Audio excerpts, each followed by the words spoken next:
blow my own trumpet for a bit, I'm different as an exec producer, is I have remained at the coalface to a much more bigger degree than many exec producers, because you start to become, like, I edit every film. I sit down with the editor and we edit every film. And I've always done that and I always will.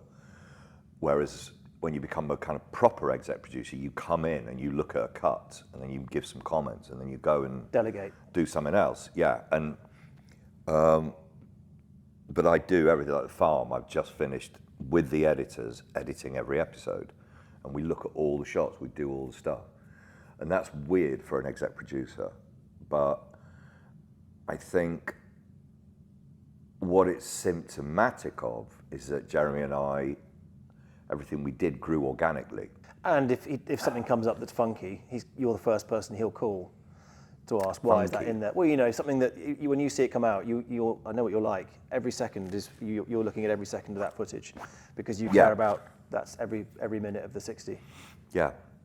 I remember at the BBC, I was like, when I got that role of exec producer, they were like, okay, now you're an exec producer, you need to take on 2 or 3 more shows. And I was like, no, Top Gear is what we do. Why would I take on Britain's biggest paving slabs when I've got this to do? Was that an option? Some days I wished. There's certain people I could have dropped them on.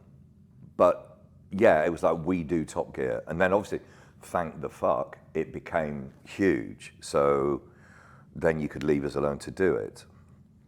And it was enough of a job to do that. So at the minute, doing Grand Tour, some of The Farm, the edit side of The Farm.